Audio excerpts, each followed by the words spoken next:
ยากรณ์อากาศประจำวันที่7พฤศจิกพายุ Depression ได้อ่อนกำลังลงกลายเป็นความกดดันอากาศต่ำของอากาศร้อนสมทบกับลมตะวันออกเฉียงเหนือพัดปกคลุมซึ่งเฮ็ดให้มีฝนตกฟ้าร้องฟ้าเหลื่อมในระดับคอยหาปานกลางอยู่ทั่วไปและตกหนักเพราะมีลมพัดแรงอยู่บางท้องถิ่นของบรรดาแขวงภาคกลางและภาคใต้ภาคเหนือด้านตะวันออกอากาศเย็นหาหนาวเย็นเพราะมีหมอกบางปกคลุมอยู่ทั่วไปในตอนเช้า จะมีฝนตกในระดับคอยอยู่บางท้องถิ่นเพราะมีลมพัดแรงไปบางโอกาสเนื้อที่การปกคลุมของฝนกับ35ส่วนห้อยอุณหภูมิในระหว่าง16-24องศาภาคเหนือด้านตะวันตกอากาศเย็นในตอนเช้า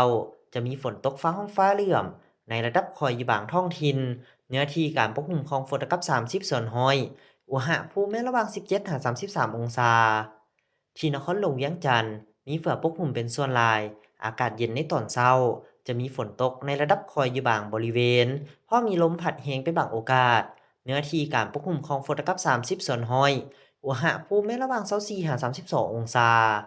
ภาคกลางจะมีฝนตกฟ้าห้องฟ้าเหลื่อมในระดับคอยหาปานกลางเพราะมีลมพัดแรงอยู่บางท้องถิ่น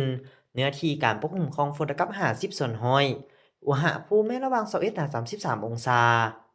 สลับแขวงไซสมบูรณ์จะมีฝนตกฟ้าห้องฟ้าเหลื่อม ในระดับคอยหาปานกลางเป็นบางโอกาสเนื้อที่การปกคลุมของฝนกับ40ส่วนห้อยอุณหภูมิในระหว่าง18-32องศา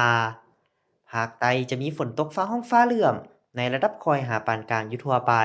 และตกหนักเพราะมีลมพัดแรงอยู่บางท้องถิ่นเนื้อที่การปกคลุมของฝนกับ60ส่วนห้อยอุณหภูมิในระหว่าง22-31องศา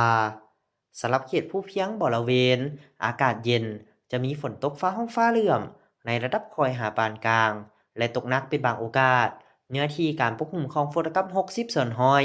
อุณหภูมิในระหว่าง17-25องศา